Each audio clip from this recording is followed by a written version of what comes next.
Hey, we are in Team Innovation, and this is Vio here instead of the regular people. He said that we could do a video swap, so he's going to be posting on my channel and I'll be posting on his. So that way, if you want to see more of his content, you can go check it out on my channel.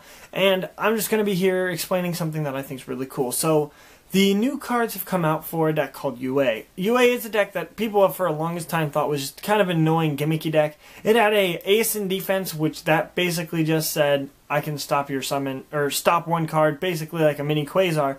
And then on my turn, I tag it out for a Slugger and try to OTK using their equip. That was the gimmick the deck had for a while, and it was not the strongest. You had 3 Stormforth, and it could tag out really easily, but it died really fast to lots of cards, like Vanities, which was at 3 at the time, and all these other things that just kind of hurt the deck and made it so it was just more of like a little annoying thing than a deck.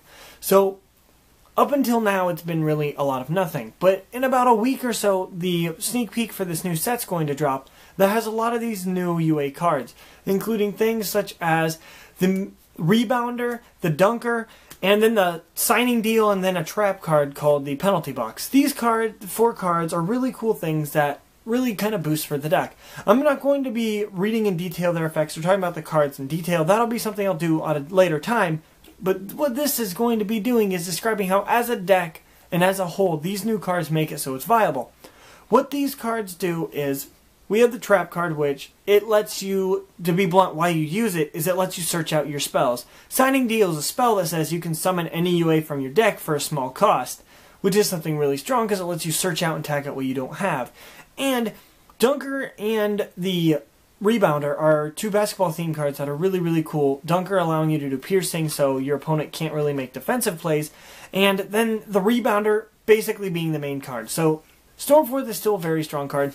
At the same time as you don't need to worry about that because Dunker is, because Rebounder lets you make plays. Rebounder says when he's normal summoned or specialed on your opponent's turn, you can summon a new UA monster. This card makes it so you can swarm your field. He's a level 6, so that means you have to tribute something or tag him out on your opponent's turn by using the spells, or just call the Haunted of the sort. Why this deck becomes viable is the original strategy of 1 monster control to 1 monster trying to do damage using the Armades effect. It becomes more of like a swarm control. Using this spell card, using cards like Reasoning, which is something that me and Simo have been testing for a while, these cards allow you to swarm out really fast. And you can tag out really quickly using these other cards, and you can tribute monsters, tributing for the Rebounder. And Rebounder's effect lets you take the monster you tributed to summon him and pull it back onto the field, or summon a different one from your hand, allowing just for massive swarming. This allows you to have almost always complete control of the game, and being able to really quickly, at the end of your turn, just tag back into Ace and Blockbacker, which, if you have an Ace and Blockbacker out, it stops almost like any kind of setup. This just really kind of keeps you in a really positive situation. Now, why is this deck viable per se? It has the ability to use 3 Stormforth main deck, which is just kind of an anti to everything, which is something really strong. And then it can capitalize off of it more than just tributing to summon. So a Monarch card, when you tribute the opponent's card to summon something like Caius, you can then banish a card additionally and have the potential for 1,000 more damage. Why does it benefit this deck is you can tribute your opponent's monster to summon a UA Rebounder, and then once again pull a card out of your grave or your hand to increase your field presence and just increase your game state, which is something the deck really needed. Being able to have 2 monsters at the end of your opening turn or 2 monsters at the end of your next turn makes it so you can lock your opponent out of plays. Testing against some of the meta decks, we tested against Dolls, we tested against the Necros deck, and we tested against Tellers. 3 of the main decks that we saw going out. We made sure they were some really, really good lists. They weren't just some really scrubby list. And when testing, we found any game that you could open up Blockbacker and Ace against Necros, you generally had game 1. Because during the next turn, you're able to blast through any cards that they can do. And Ace and Blockbacker just said that they could not do anything. You can stop their first summon and you can stop them from getting other things. If they summon either one of the Manju or Senju and you can stop their spell, they cannot recycle for a new spell because they have a monster out, and it really just allows you to on the next turn push for game.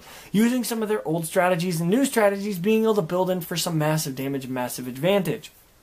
as well as you don't need your traps and back row. This deck can play 3 Royal Decree either side or main board, and you can use the trap card as just a way to banish or use cards like Magic Planner to just try and get more cards, because the trap card just allows you to search if it goes to the graveyard. Now, why this deck becomes viable is because it stops the Necros completely. They cannot summon cards. If they special summon cards, you change them to defense. You got Ace to stop them.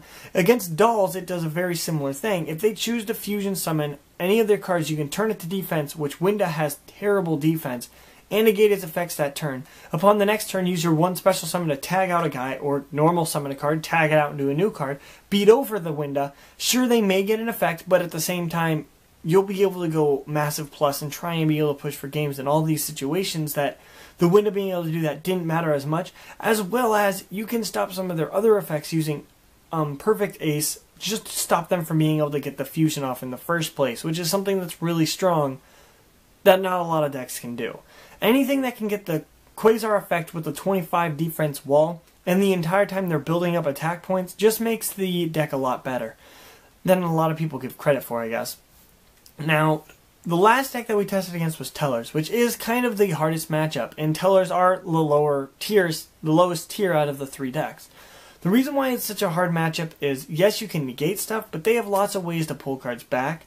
So the biggest thing that you'd have to deal with is the fact that they can constantly be getting cards out. And the second they get a Trivair effect against you, and if you can't stop the Trivair, the deck has a massive disadvantage if they can stop you. So the biggest thing you got to worry about is the Teller matchup, but at the same time you can devote 3 cards in your side deck to Light Mirrors and using all these cards like Mind Crush and such to your advantage. Some of the very few weaknesses the deck has is Mind Crush does hurt a little bit, so the 3 Royal Decrees and main or sideboard is really helpful.